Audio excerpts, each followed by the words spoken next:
আমরা আগে শুধুমাত্র মুস্তাফিজ নির্ভর ছিলাম একটা সময়, প্রায় 1.5 থেকে 2 বছর।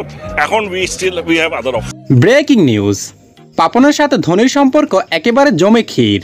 আবারও আইপিএল খেলতে যাচ্ছেন মোস্তাফিজুর রহমান, রওনা দিবেন রাতেই। দর্শক, এবারের আইপিএল এর শুরু থেকে নিজের দাপট দেখিয়েছেন বাংলাদেশের কাটান মাস্টার মোস্তাফিজুর রহমান।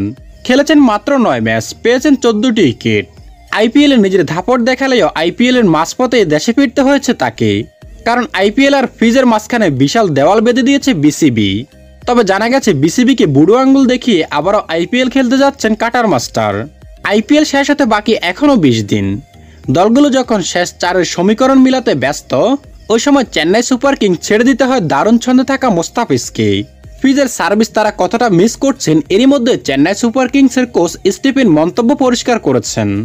এ ধরনের টুর্নামেন্ট খেলে নিজের উন্নতির বিষয় তো আছেই, সঙ্গে মাঝপথে দেশে ফিরে আর্থিক ক্ষতির মুখে পড়েছেন ফ্রিজ। কিন্তু কাটার মাস্টার বিসিবির মুখের উপর কথা বলতে না পারলেও এবার কিছুটা সাহস দেখিয়েছেন। শুধু তাই নয়, বিসিবির নাকের ডগা দিয়ে আবারও চেন্নাই পা রাখার চেষ্টা করছেন এই টাইগার পেসার। কেননা যে জিম্বাবুয়ে সিরিজের জন্য তাকে আনা হয়েছে, সেই সিরিজেই তার দলে জায়গা হয়নি। মূলত সেই কারণে আবারও নিজের নতুন দল চেন্নাই যোগ দেওয়ার ইচ্ছা জানিয়েছেন কাটার মাস্টার।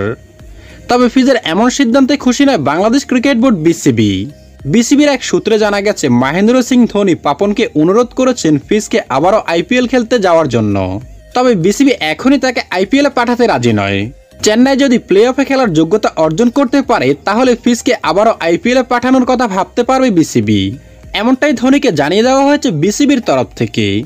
এর জন্য ফ্রিজের ফিটনেসও ঠিক থাকতে হবে, কেননা সামনে টি-20 বিশ্বকাপ। এজন্য ফ্রিজকে নিয়ে এই মুহূর্তে কোনোরকম ঝুঁকি নিতে চাচ্ছে না বিসিবি। তো দর্শক বন্ধুরা, আপনার কি মনে হয় কাটার মাস্টারকে কি আবারও আইপিএলে পাঠানো উচিত? কমেন্ট করে জানিয়ে দিন এখনই।